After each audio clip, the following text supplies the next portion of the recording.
Welcome to the Causal Inference seminar. Today we're excited to have Peng from UC Berkeley, who will talk about randomization and regression adjustment. In Q&A, we have support by his collaborator, Xinran Li. Also, Peng will stop in the middle for some questions, so please submit your questions in Q&A. After the talk, we will have a discussion by Tirthankar, DasGupta, and then if we have some more time, we'll take some more questions. Questions today will be handled by Guillaume? Michael will do it. Michael? All right, yes. Michael, I'm switching over to you. Okay, yeah, we're very lucky to have Xinran Li here today to help with questions. So submit your questions through Q&A. Peng will pause during the middle of his talk to take some questions live. So we also may ask you, if you'd like to ask him his questions live, then ask you at that point to raise your hand so we can more easily unmute you. So with that, Peng, feel free to start whenever you're ready.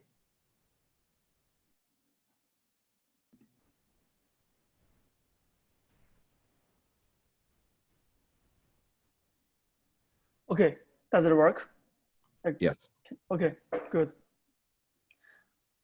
Hello, everybody. It's my pleasure to be here presenting my recent work with my collaborator, Xinran Li, on a very classical statistics topic, re-randomization and ANCOVA. So from the title, you can see it's related to experimental design and inference. So I will explain what is re-randomization and hope everybody knows what is ANCOVA. At least like in statistics, we usually teach analysis of variance and analysis of covariance. That's ANCOVA. Okay, this is a recent paper published in GRSSB.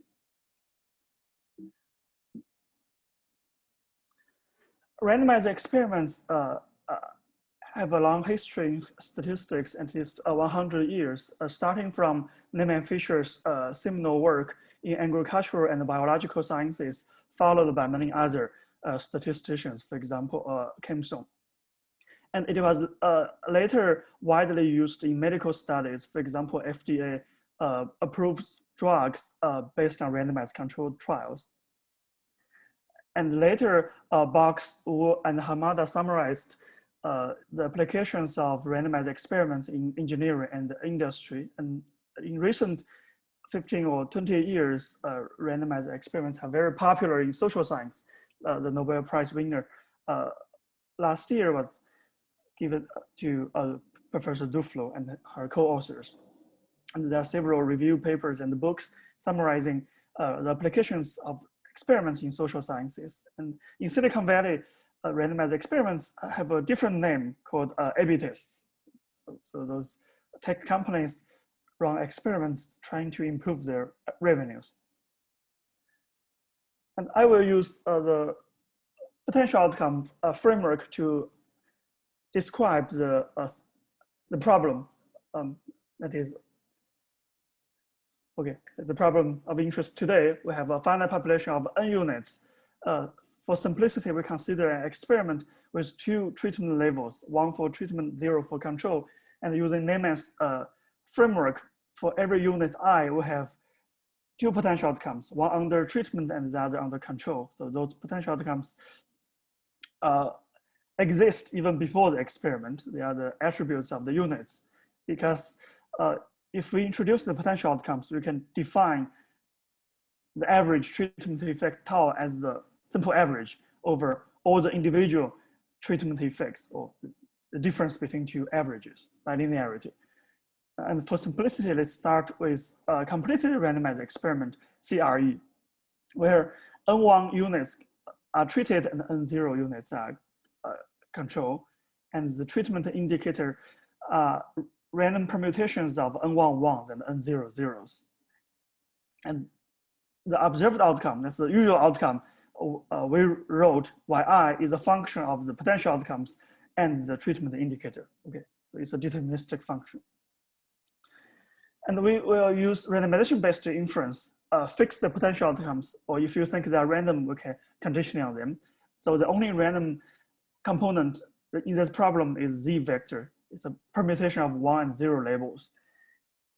in Neyman's original paper, he not only proposed the potential outcome framework, he also showed the difference in means. The simple estimator, the mean under treatment and the mean under control, is unbiased for the true average causal effect tau defined in last slide. And this is a little unusual. It's not the usual two-sample problem, like we have IID draw for treatment group and IID draw for control group. This is unbiased for over the discrete distribution induced by randomization of Z. So n choose n1 possible randomizations, n choose n1 possible values of this tau hat.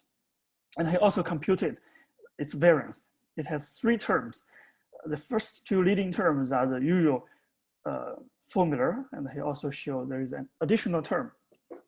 So depending on the variance of y1, variance of y0, and the variance of tau, the last term cannot be identified because we can never identify the individual treatment effect, so we cannot identify its variance. But anyway, in the end, we dropped last term and construct conservative variance estimator, only estimating the first 2 leading terms. This gives us the same procedure as the classical two-sample problem or the Browns-Fisher problem, the asymptotic confidence interval. Okay, some people may challenge me saying, why do we care about the randomization-based inference?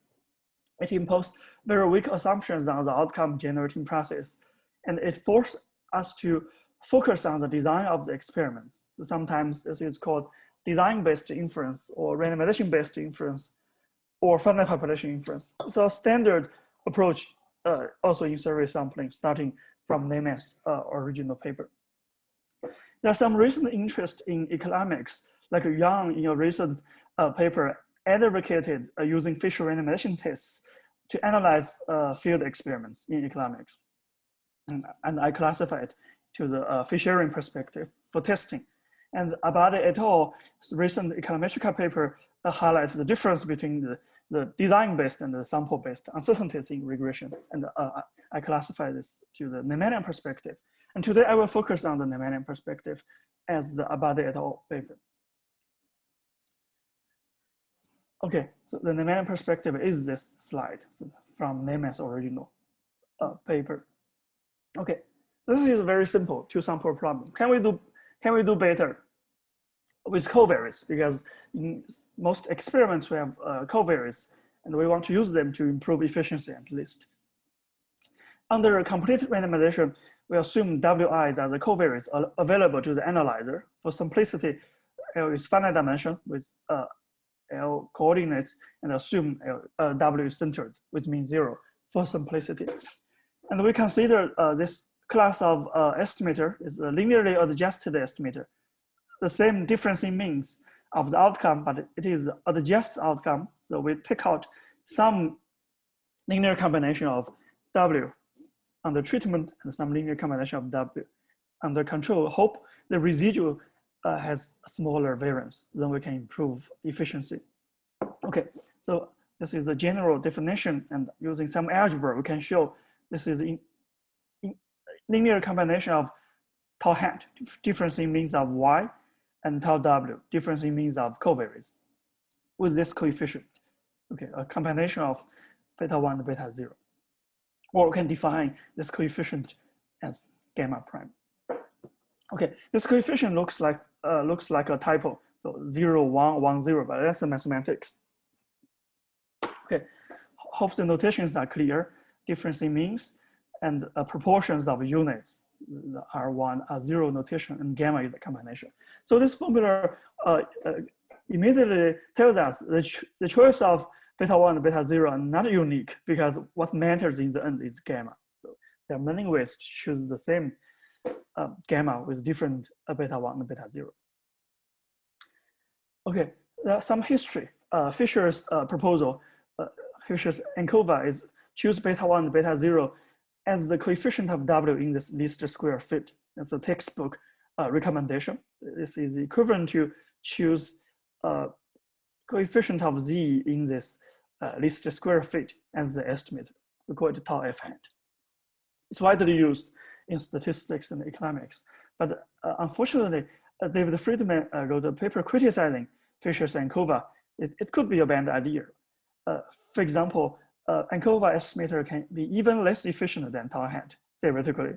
And the standard error from the least square fit can be inconsistent for the true standard error under the randomization model.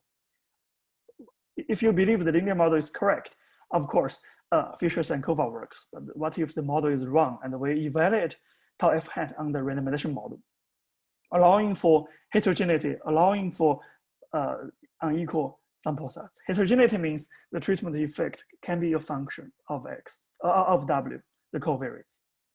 Okay, this is Friedman's critique. And Lee, in his PhD thesis from Berkeley, he proposed a very simple fix to Friedman's critique. So he chose beta 1 and beta 0 as the least square coefficient of the potential outcome on W. It means we choose two different coefficients, not the same coefficient as in Fisher's ANCOVA. Okay, this is equivalent to run a least square fit of Y on ZW with full interaction and choose the coefficient Z, 2 because there is an intercept. Okay, coefficient of Z, we call it tau L hat. And we can show it's optimal within the family of linearly adjusted estimator. It's very easy to implement. Standard software package can implement this.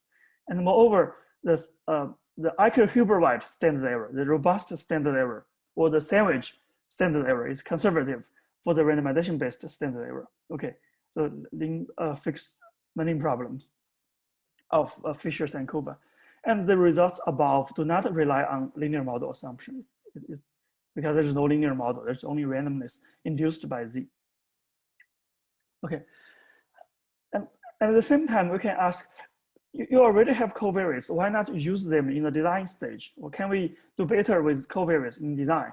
The answer is yes. In the design stage, let's assume we have covariates X. And for simplicity, we assume X has fixed dimension K and also centered and 0. And we allow general theory, so X and W can be different. The designer and analyzer can have different covariates. And the Morgan and Rubin's proposal is to use re-randomization in the design stage because you may observe a covariate imbalance even in completely randomized experiment. Then you know in that case, your experiment is not ideal. It's not good, at least in covariate balance. Okay, so this is a very old idea proposed by Fisher and a lot of other people like Cox. Very simple idea. We draw a treatment vector until it satisfies some balance criteria. This balance criteria can be general. It's a function of the treatment vector and covariate matrix. You can define whatever covariate balance criteria you like. And in this talk, I will focus on some simple criteria, but in general, this is just a phi function. Okay. And blocking, which is widely used even nowadays, is a special case because you can view blocking or stratification as re-randomization getting rid of some unlucky draws. So this is a mathematical fact. But there is a recent paper in economics reviewing a lot of experiments. The point is re-randomization was already used in practice, although it's not clearly documented. So because people reported their covariate balance table in the papers, and most papers have very good covariate balance. This clearly violates the probability rule. If you are really running complete randomization, we know with some chance we will reject covariate balance, but they didn't reject. Why? There was re-randomization already in practice. Okay, for theoretical reason, we want to give you a beautiful theory, like clear geometry. So we focus on re-randomization based on Mahalanobis distance. We call it REM. We accept the Z vector if and only if the Mahalanobis distance or Mahalanobis distance squared between two treatment groups is smaller than or equal to some predetermined threshold, a fixed threshold. So tau x hat is the difference in means of covariates. In the middle is the covariance matrix of tau x hat. So we standardize this difference. If this Mahalanobis distance is small enough, we run the physical experiment. Otherwise, we redraw another covariate matrix. So this happens before the real experiment. If A is infinity, this is completely randomized experiment. If A is 0, this gives you a deterministic design. We don't want a deterministic design because otherwise there's no randomness. There's no randomization-based inference. So A must be something in the middle. For example, Morgan and Rubin suggested A equals 0.001. It's small, but still allow for enough randomness. But this is a little arbitrary. Our focus is not on the choice of A. It's if you choose A, how to analyze the experiment. That's our focus today. And we can do theory for other criteria, but the notation will be more complex. Now, some elementary theory for re-randomization before. So in our previous paper, we show the difference in means estimator standardized by the standardized version converge to a non-Gaussian limiting distribution under re-randomization. And we know under completed randomization, it's normal asymptotically, but under re-randomization, it's not. But we can also show tau hat is more concentrated and the true parameter. So the variance and the quantile ranges are smaller. And if A is small enough, the threshold is small, then we can show the distribution of tau hat under re-randomization is almost identical, or is identical to Lin's estimator under completed randomization. That's why we called REM and regression adjustment are duals. They are duals in experimental design. One use covariates in the design stage and the other use covariates in the analysis stage. This is very similar to blocking in the design and post-stratification in analysis. It's also similar to survey sampling. In the design stage, we can use rejective sampling. We only use those simple random samples with good covariate balance. In that case, covariate balance means your covariate mean is close to the census mean, and rejective sampling and the regression estimator. And the actual Lin's estimator was motivated by the regression estimator from survey sampling. Okay, that's 3 pairs of duals, and we will focus on this. And the theory can be extended to these 2 duals too. Okay, this is a summary slide. Because we show re-randomization and regression adjustments are both good to improve efficiency in experiments, why not use both of them? And we use re-randomization in design and regression adjustment in analysis. Seems intuitive, seems a PhD coursework. You can assign this to your students as a homework problem, combining 2 ideas. But there are some subtle questions. For example, how do we conduct statistical inference if you combine 2? We have to understand the asymptotic distribution of the regression-adjusted estimator under re-randomization. Well, the slides before focus on the case with fixed beta 1, beta 0. How do we choose them? Or what is the best way to choose them? Or to quantify this, we have to propose criteria to measure optimality. What do we mean by optimality? And then the final question is, how do we quantify the gain from the design and the analysis? There are several theoretical questions. I will answer the first 2. Last one will be quantified a little bit, but the details are in the paper.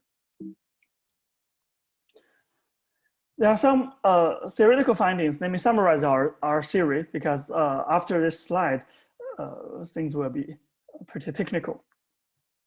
Okay, some findings. First, based on asymptotic analysis, given an estimator, this estimator may be the simple estimator or regression-adjusted estimator, fixed estimator. The design re-randomization never hurts either the sampling or estimated precision. First, conclusion. Second, given the design, either it's complete randomization or re-randomization, regression adjustment never hurts the estimated precision. Okay, it may be a little puzzled. Why do we care about sampling and the estimated precision? In classical statistics, we don't care, because for some estimator, you derive the asymptotic distribution, asymptotic variance. Usually, you can find a consistent estimator for that asymptotic variance. Then you can construct a confidence interval, and there's no difference, asymptotically at least, between a sampling distribution, the true distribution, and the estimated distribution. They're the same. But here in finite sample inference, and in our framework, these two things may be different. That's why we have to distinguish these two precision. So the sampling precision is a true precision, but actually depends on the unknown potential outcomes. The estimated precision is the precision we reported in confidence intervals. So that's more real precision. No, I will make it more precise later. But there is a subtle issue at least. And our final recommendation is to always use re-randomization and apply length estimator. Okay. That's our final conclusion. Why do we recommend this? We have to provide some justifications. There are some theoretical tools to quantify the above statements. First, repeated sampling property, asymptotics for this estimator under re-randomization, and some theory for optimal choice based sampling precision and estimated precision. Okay, this is the summary of our findings, and I will go to technical details. But before going to the technical details, I will stop here for questions. I don't think we have any questions at this time, so maybe you can just go on. Okay, I can go on. Hope I didn't lose anybody. So if I have lost you, this is the slide to remember.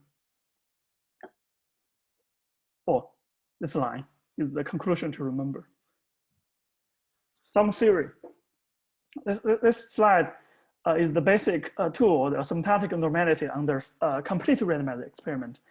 We can show the difference in means of the outcome, covariates, X and W has mean 0, and some covariance.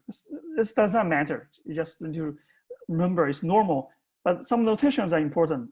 Whenever you see S, it means a finite population, variance, or covariance matrix.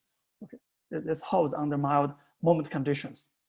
There's some subtle issue for finite population asymptotics. I'm not going to explain the meaning, but it's standard in survey sampling, but there's some technical things we need to explain. I just assume it's normal. Okay, another two theoretical tools, we have to use geometric intuition or projections. First projection, projecting potential outcome YZ on covariates W. This is the projection coefficient here. With tilde means the true coefficient. Later we will put hats on those coefficients, means the estimators. Beta Z, the projection coefficients. And we can also define the variance of the projections and the variance of the residuals. Okay, first projection. Second projection, the projection of tau hat on tau W hat. This is the coefficient gamma tilde. We use project and the residual as this projection and residual. And be careful, these are projection of fixed quantities, the projection in linear algebra sense. Here is a projection of random variables under complete randomization, slightly different. We can show this gamma coefficient equals a linear combination of these two coefficients. This reminds us the ununiqueness issue I mentioned before, because what matters in the end is the projection of random variables, not the projection of the potential outcomes. Okay, with this notation, we can define adjusted potential outcomes, just potential outcome minus linear combination of covariates. Then we can define adjusted individual effect, tau I minus, well, take difference between Y1 version and Y0 version. We get the adjusted individual effect, and average over those individual effect, we have tau, the parameter of interest. That's why we center W, because if we center W, the average of this term goes away. We can write the regression adjusted estimator as the difference in means of the adjusted outcomes. So its property must be simple because it's difference in means of something. For simplicity, we first fix beta 1, beta 0. And apply Neyman's classical result. We can derive the variance of this estimator because it's difference in means. We don't care the formula, but this is the notation for its variance. And we can also derive the R squared, the multiple correlation coefficient between this scalar random variable and this random vector. This is R squared. And again, you can write it down more explicitly, but it does not matter for our discussion here. These two quantities will be very important for us because re-randomization is basically a complete randomization conditioning on this m being smaller than or equal to the threshold A. This m is the Mahalanobis distance. Okay. It's basically a conditional distribution. That's why the R-square plays a central role later. Okay, the first theorem, the asymptotic distribution of this estimator under re-randomization can be written as something like this. This is the scaling factor, the variance of tau hat beta 1, beta 0 under complete randomization without this restriction, the scaling factor. And here, epsilon is standard normal. This L is the truncated normal. It's a little unusual. It's the first coordinate of this multivariate normal, standard multivariate normal random vector under this constraint. So this mimics the Mahalanobis distance because after some standardization, Mahalanobis distance can be written as chi-square, or the norm squared of a standard normal vector. So this is due to re-randomization. And these two things are independent. And this limiting distribution is not normal. It's a combination of normal and a truncated normal with some coefficient. Like the coefficient have very clear geometry because the R-square is basically the R-square is the cosine of this random vector and tau x hat. Okay, let me give you some geometry. We fix the scaling factor to be 1, ignore it.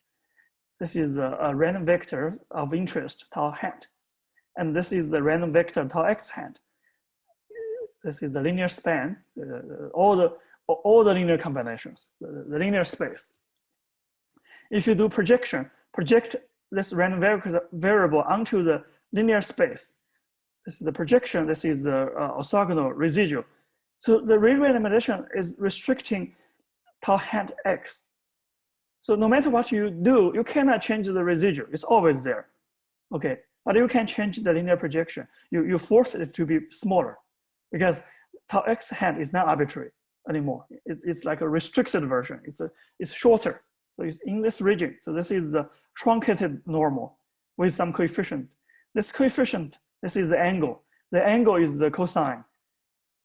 The R-square is the cosine of this angle. This angle is the angle between this vector and this vector. Okay, that's the geometry of R-square. That's why the epsilon component is 1 minus R-square. It's a sine of this angle. This is the square root of R-square, the cosine of this angle. So that's the geometry in this formula. Okay. If you get the geometry, the proof shouldn't be too hard. Okay. Some special cases, for example, if A is infinity, then there's no truncation at all. It's reduced to regression adjustment under complete randomization. This is the Lin's result. But if A is infinity, this distribution is more dispersed than re-randomization. And this also implies a result for regression of re-randomization with difference in means, beta 1, beta 0 equals 0. This is our previous paper. Okay. And other choices of coefficients can give us better precision. Okay, the key issue is what do we mean by optimality? First, optimality can be defined based on the true distribution. If you give me 2 estimators, we can compare their true distributions. Here, the limiting distribution is not normal. We cannot compare the variance. We have to compare the quantile range. Okay, an estimator is S optimal, S for sampling distribution, if asymptotically it has this shortest sampling quantile range for all quantiles. Second, based on confidence intervals, we call it C-optimality, because in the end, you report a confidence interval for the parameter. An estimator is C-optimal if asymptotically its estimated sampling distribution has the shortest quantile range. Okay, these two optimality can differ. And this is due to this fact we cannot estimate the sampling distribution consistently in general. Okay, let me start with S optimality. But I have to introduce more notation. So this notation is projection we defined before, Now we define projection on the projection. So projection of this first projection onto the second projection with coefficient gamma tilde and r squared. And we also define the projection of the residual on the residual. The coefficient is gamma residual tilde and r squared residual squared. Why do we care about them? Because projecting onto tau x is due to design. If we use x in the design stage by re-randomization, we already take out some influence of x that can be quantified by projection onto tau x hat. And later, in the analysis stage, we'll adjust for w. That's the influence of tau w hat. So we further project onto those tau w and tau w hat. Okay, that's why we have two steps of projection, but these notations are useful for us. Okay, we rewrite the theorem, making it more complicated in some sense, but actually it's a simplification because it depends on some fixed quantities we cannot change. And the second term for these two coefficients depends on the gamma parameter. Gamma is the linear combination of beta. And the theoretical quantities, the gamma tilde residual and gamma projection residual. These are the residuals, these are the coefficients defined here. Okay, if we rewrite it in this way, we can immediately see this is the quadratic function. How do we minimize quadratic function to reduce variability? So here, the optimal choice of gamma is gamma residual tilde. Here, the optimal choice of gamma is gamma projection tilde. Unfortunately, these two coefficients attain minimum value and different gamma coefficient. Okay, it's not easy. There's some easy case. First case, the analyzer has no less information. Corresponding to the case, after the design, the analyzer may get access to some other covariates. Oh, that's a real case. So X is a subset of W. In this case, we can simplify the sampling distribution like this. So two coefficients both relies on gamma tilde. This gamma tilde in this case equals, well, these two coefficients are the same, so it does not matter. So the obvious choice is gamma equals gamma tilde for S-optimality. Although the choice of beta is not unique because what matters is the linear combination, we still use Lin's estimator because it's an optimal choice and it's easy to implement. And if you choose gamma to be gamma tilde, you kill this term and kill this term. The limiting distribution is quite simple. Just this multiplied by epsilon is normal. And interestingly, the asymptotic distribution here does not depend on X, does not depend on A. So the role of design disappears and the role of X covariates usually in design disappears because in the analysis stage, we use more covariates. We use W includes X. That's why the analyzer cleans up everything happening in the design. That's why the limiting distribution is the same as the regression-adjusted estimator under complete randomization, as if re-randomization didn't happen. Okay, this includes the special case. The ideal case, X equals W. In the ideal case, the analyzer and the designer communicate. Okay, the designer gives all the information to the analyzer. That should be done in practice. But sometimes it's not ideal. The analyzer has no more information or has less information because the designer didn't give all the covariates to the analyzer. The analyzer didn't know how to incorporate the design information. So in that case, this is the case. We can derive the asymptotic distribution, the different form, but first coefficient does not depend on gamma. The second coefficient depends on gamma and equals gamma projection. This gamma tilde equals gamma projection. Okay. Again, it's simple how to minimize the second term. Just choose gamma to be gamma tilde. Again, Lin's estimator is S-optimal, and we can derive the asymptotic distribution. It's not normal, but it has a formula here. Okay. Does not matter, but we can derive the formula. These two nested cases are nice. It has a clean theory, but in general, if the designer and the analyzer do not communicate, X and W are not nested. This is definitely bad statistics, but unfortunately common in practice. There's a review paper on this issue. There's a recent paper by Hickman, the co-author, analyzing this Perry preschool project. It is a project with re-randomization, but there's no clear document. And the conclusions are not clean. Okay, we can show S-optimal regression-adjusted estimator may not exist. But nevertheless, given a regression-adjusted estimator, fixing that estimator, re-randomization always helps. The design will not hurt. But unfortunately, the analyzer regression adjustment may hurt the efficiency, because if you do regression adjustment, it's possible you are decreasing the efficiency in general in this annoying case. Okay. Okay.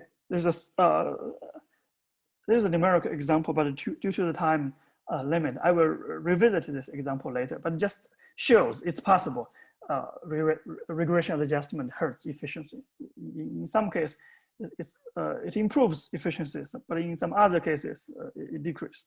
So I will omit this example because I want to finish the second part, inference. How do we conduct inference, and how do we define S-optimal regression adjusted estimator? How do we conduct inference? We have to estimate the sampling distribution. So here, just replace all the quantities by their sample analog, putting hats on all the quantities. The explicit formulas do not matter, but you know it's moment estimator. Okay, includes some special case like regression adjustment under complete randomization. This is Lin's result again, and it also includes the case we discussed before. In re-randomization, difference means just take beta to be 0. Okay, first case. Oh, by the way, this formula is meaningful only if we can estimate those quantities. For example, we can estimate R squared. We can obtain A. If the designer didn't tell you the covariance used in design, you cannot compute this term. If the designer didn't tell you the re-randomization rule, you cannot compute this term. So this is meaningful only when the analyzer knows everything in the design, knows the rule of re-randomization and knows all the covariance. Okay, so that's a big assumption, because otherwise those quantities cannot be computed. In this case, we can, because the estimated distribution is a random variable, so we find its limit. So its limit can be written in this form. It's more complicated than the sampling distribution we discussed before. When designer has all the information, when the analyzer has all the information of the designer, because of the conservativeness issue, there's an additional term we cannot estimate. We can only estimate the variance conservatively, but we cannot get rid of this term. And again, these two terms are similar to the case before. And we know the S-optimal estimator is to choose gamma equals gamma tilde, for example, Lin's estimator, killing these two terms, and the sampling distribution and its limit. The limit of the estimated sampling distribution have this normal form with this conservative term. This is a nice case, and the conclusion is simple. Use Lin's estimator.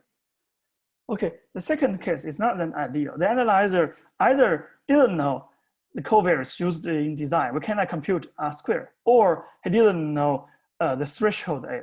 We cannot compute the LKA term in the asymptotic distribution. What can we do? This is terrible statistics, obviously. But at least we should propose some method guarantees coverage, or coverage in the frequentist sense, cover the confidence interval, cover the true parameter with probability at least as large as 1 minus alpha. So we allow conservative procedure. So because we don't know covariance in the design, we have to choose the worst case, R squared, which is 0. So there's no covariance, or those covariances are terrible predictors of the outcome. There's no information, which may not be true in practice, but that's the conservative choice. If we choose this, the asymptotic distribution becomes much simpler. So if you choose S squared to be 0, this goes that way. It's normal. Okay, this is normal because we cannot get the right asymptotic distribution. Okay, his conservative estimator of this distribution, and of course it includes many special cases, including Neyman's result. So what's going on here? Here it basically says, even though in the design stage you have re-randomization, in the analysis stage we pretend the experiment is a completely randomized experiment, completely ignore the design, losing the benefit of re-randomization, making the whole procedure very conservative. Okay, because of this incomplete information.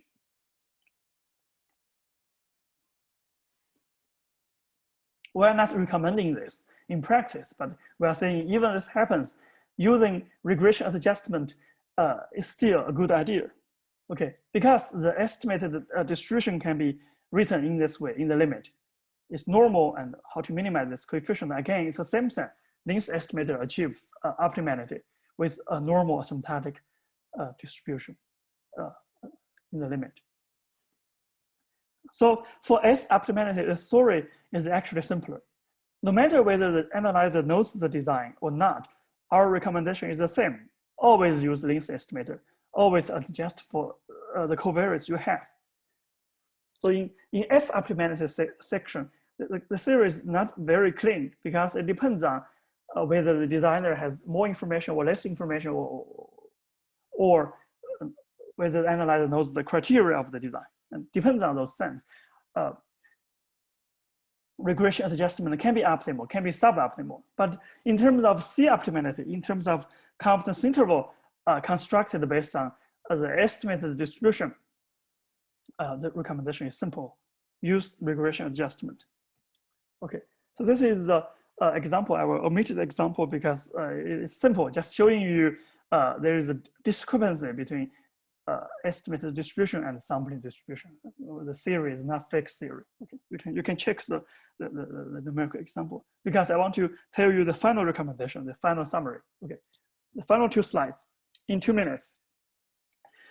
Let me summarize what's happening in the past almost 100 years, design of and analysis of randomized experiments.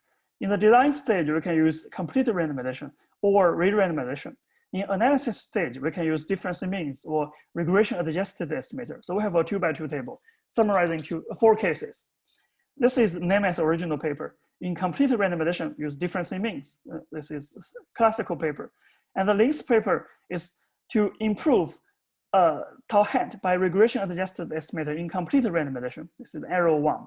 And they show this improves efficiency, even the linear model is wrong. And our previous paper is to improve the design. We propose to use re-randomization compared to complete randomization, but we still use tau hat, the difference in means. We show it improves efficiency. Okay, and these 2 are the duals in design and analysis, but both of them are suboptimal because we can combine re-randomization and regression adjustment. This is arrow 3 and arrow 4. This is our contribution. And we have shown for any regression estimator, the design always improves sampling and estimated distributions, or sampling and estimated precisions. And we show, oh, sorry, this is arrow 3. So if we fix any estimator, the design improves. Okay, sorry, it's a little confusing. So regression adjustment increases estimated precision. This is arrow 3. And arrow 4 is re-randomization increases both sampling and estimated precisions. That's our conclusion before, summarized in this table. Okay, so the final slide, this is for practitioners. What should be done in practice?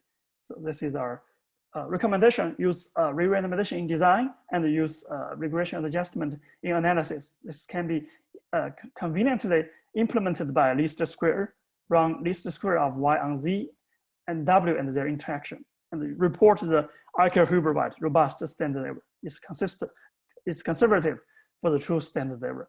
No matter whether the analyzer knows all the information of the design or not. Some subtle technical issues: make sure you center your covariance W and make sure the covariance in design is a subset of covariance in analysis, if possible. This may not be S optimal, but it's always C optimal.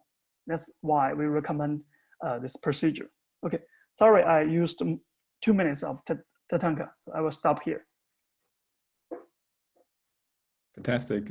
Thanks for the great talk, Peng. We're now going to switch over to a discussion. We will have Tirthankar and some slides, and after that, Peng Ding can quickly respond if he wants. So I'm switching over to you now. All right.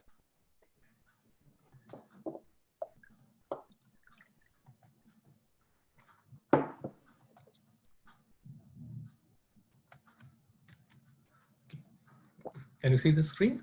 Yeah, great.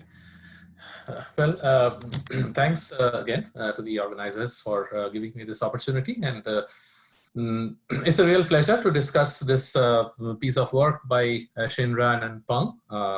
And I would like to start by saying that I'm a big fan of their work. And not only this, but all the previous work that has led to this work. So just a quick review of the background and the motivation and why the paper, I think, is pretty important standing today. Randomized designs have gradually gained in importance in recent times, and as Peng mentioned, particularly because these days we do have a lot of covariates, and which we didn't have in many classical experiments. And we do have an increasing application from all fields. We didn't have as many applications in social sciences as we do have these days. So this is really very encouraging. Blocking is very old, something which Fisher recommended and has been used extensively by practitioners and researchers over a century, but it's not intuitive when we have many covariates. And that is one of the reasons why re-randomization again is gaining in popularity, and it is emerging as a pretty popular strategy. But when it comes to adjustment of analysis in the presence of covariates for randomized designs, there indeed is very little existing theory, and Peng has pointed out all of them. So Friedman was the first to indicate that this analysis of covariance may not really be a very good idea. But then this work by Lin really showed that it can be, provided you adjust your estimator by using that interaction term between the treatment and the covariate. So this was pretty much what we had. So coming to this paper, first of all, I just want to say a couple of words about the writing style. And if I know there probably are many young researchers listening to this talk, and it's always, I think, writing a paper again has various different aspects: the technical contents, the presentation. If you are really kind of thinking of writing good papers which make good contributions, both in terms of richness of theory and the way in which it tells a very nice story, keeping in mind the historical developments, and read Peng's papers, not only this, but some other papers. So I was just thinking about some of the adjectives which I wrote down after reading this paper: elegant, lucid, deep, rich, insightful, and educative. So what I like about this is they have really kind of incorporated a factorial structure of investigation. So like design and analysis are the two factors, right? And both has a treatment and a control. Like in design, incorporate covariates, that's a treatment. Ignore covariates, that's a control, right? Similarly, in analysis, ignore covariates, that's the control. Incorporate covariates, that's the treatment. So they study this in this 2-square factorial framework, and that was a 2x2 table which Peng showed in his slide 36, I believe. And then try to understand like what we gain or what perhaps we lose. And I also like the way in which they have really considered the role of sharing of covariate information between the designer and analyst, because this is something which is very practical when it comes to interactions between the person who designed the experiment and the person who analyzed the experiment.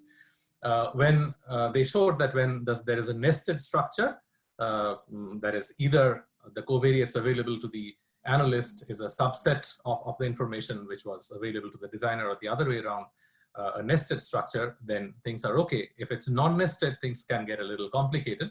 So they do a very careful asymptotic analysis. They compare these 4 cases. And basically, once again, Peng just concluded by saying this, also in his slide 13, that incorporating covariates in design never hurts. Incorporating covariates in analysis almost never hurts. And except for those non-nested situations where the sampling precision may not necessarily improve, but they show that the estimation precision from an asymptotic perspective always improves. There is also this nice contribution of bringing in 2 notions of optimality, one related to the sampling and one related to the eventual length of the width of the confidence interval. Because this is something, as Peng mentioned, this never comes up in traditional statistical analysis, because typically we can always find a consistent estimator. And this is, again, a case which is violated when we have these kind of non-nested situations. And at the end of the day, most of Peng's paper give a practical recommendation for the practitioner. So if we want to ignore everything else and just want to understand, like, how do we do this, there is a very clear recommendation at the end, right? So that's really very nice.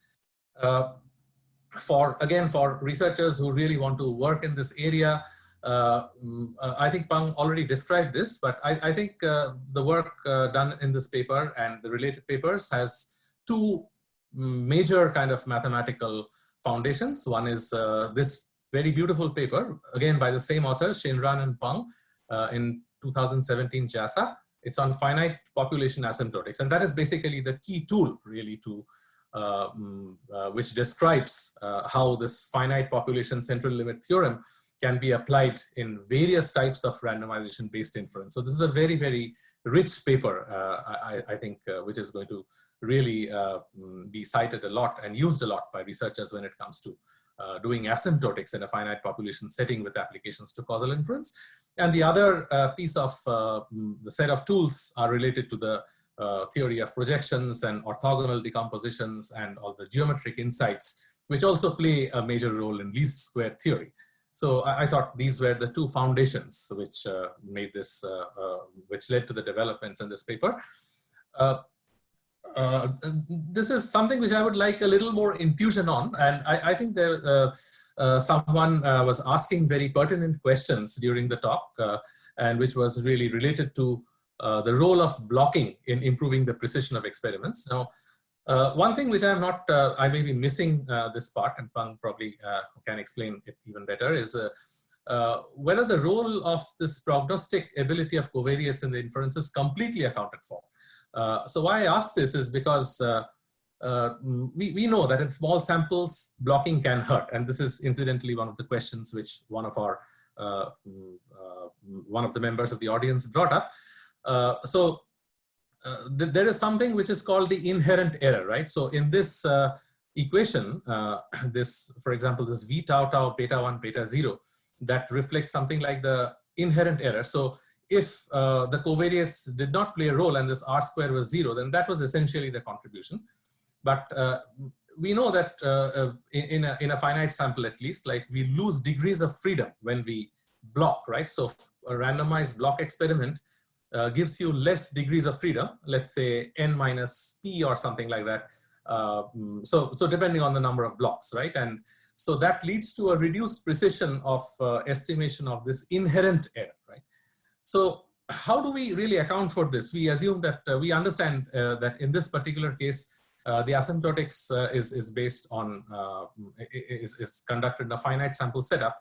But then it's a question of whether the number of blocks also increase asymptotically or they are considered fixed. And there might be kind of an implicit connection to randomization. So that's why I think once again, there has been a recent paper by Nicole Pashley and Luke Beatrix, which essentially focuses on this aspect, whether blocking ever hurts. And they show that in a finite population scenario for small samples, it can, depending on the type of blocking which you use, right? And what they conclude is the type of blocking which they consider permits the number of blocks to go to infinity as the sample size goes to infinity. And I think there may be a connection here, because in re-randomization, you are fixing A as 0.001, right? So that means intuitively thinking, right, the ratio of the number of blocks and the sample size, probably you're trying to hold it constant, right? So is there a consequence of that in terms of, or is there a connection to this degrees of freedom thing? So this is something which I would like to get a little more insight on, and whether we should be worried about the parsimony of these models, and especially when the covariate dimension is pretty large. So this is my only thought, where I would like to understand a little more about how these things kind of factor out in this entire conclusions. I see quite a few interesting potential extensions. Actually, Shinran and Peng has a very nice paper about extending re-randomization to factorial design. So obviously, I can visualize a straightforward extension of covariate adjustment in factorial designs as well. Of course, in this case, in a factorial design, the number of interactions will be pretty large once again. So that again might create a little bit of a problem when it comes to taking these interaction terms. One of the things which I really think is very pertinent in terms of applications is handling nominal or ordinal response and covariates. Of course, in re-randomization, everything works when you eventually average, and in terms of asymptotic normality, pretty much everything works. But whether that would be really practically useful when we think about covariates which are ordinal, or response which is ordinal. And I'm sure when we talk about large peak cases, there would be people who would be interested in bringing in some sort of regularization when it comes to covariate adjustment. So that might be something to think about. So that's all. I think once again, thanks Peng and Shinran for writing an excellent paper, and I'm really happy to read this and also to have this opportunity to talk about it. Thank you very much.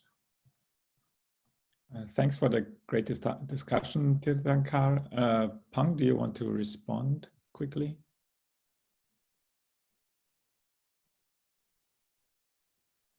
Peng? Oh, yes. Tirthankar, can you still open your slides? I want to respond to page 5 and page 6.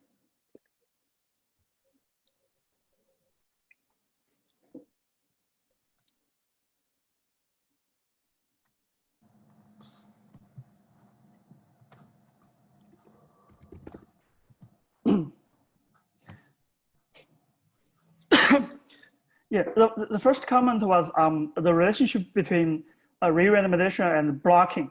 The actual one, Shira and I were writing this paper, re-randomization and regression adjustment. We were imagining a second paper called stratification and post-stratification. So that's on the way.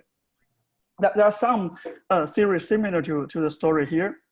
As Tirthankar was saying, in Fisher's classical work, he already pointed out, although blocking is an intuitive idea to improve efficiency, we cannot go to extreme. For example, if we keep on blocking on the units, in the most extreme case, we have a matched pair design. Within each block, we have only one treated unit, only one control unit. That's the most extreme case. And if we do theory to compare complete randomization and a matched pair, there's no guarantee matched pair is always better.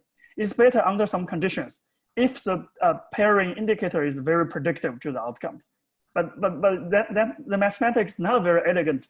There is a paper written by Kosuke in my quantify this possible gain, but that tells us something in the middle. So if in the limit, there's no guarantee in efficiency, so when should we stop? How many blocks should we choose? For me, that's a very difficult question, because in the design stage, we do not know the outcome model. We don't know the outcome, so how can we make a decision?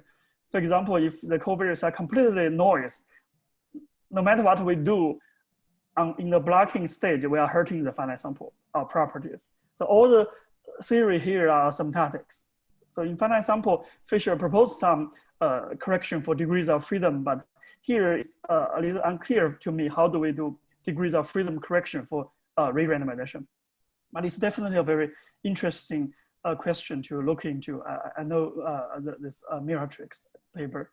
Yeah, I think we don't have very clear answer now. I mean, even from Fisher's statistical method for research workers, he has some heuristics, but I don't think there is any rigorous theory about choosing the number of blocks.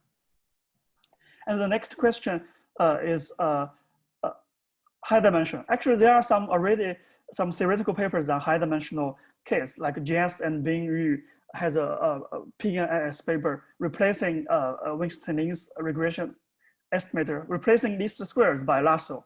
And they have very nice theory analyzing this lasso procedure. And the conjectures, we can extend it here.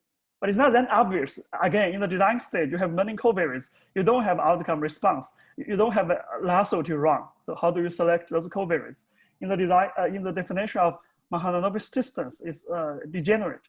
That's why there's another recent paper by Zach Branson from CMU called a rigid rerandomization. In the design stage, we change the Mahalanobis distance to be a penalized version. It's penalize the covariance matrix. It's called the rigid rerandomization. I think that may be a way to go. And yes, we can extend this to factorial design and other outcomes. And Guillaume and Kevin from Stanford has a paper on binary outcome. I think that's a direction to go, how to deal with generalized linear models. These are my response to your comments. Nice. Oh, thank you so much. Yeah, that's very, very helpful. Fantastic. Thanks, Peng. I think it's now time to slowly wrap up. So first of all, yeah, thanks Peng for the great presentation. Thanks Tirthankar for a very interesting discussion, and thanks Jinran for helping out in Q&A. So next time we're going to do things a little bit differently. We will have an interview. So this will be the first one in a series. We're going to start with interviewing Esther Duflo, who has done some great work running experiments to alleviate poverty around the world. She recently received the Nobel Prize for that jointly with some other co-workers. So we're very excited to interview her. That interview will be next Monday, so we'll have a slightly different time. And we will soon send out an email to ask for questions, so you can contribute questions that we will ask during that interview. Until then, thanks all for joining, and hope to see you all next week. Thanks.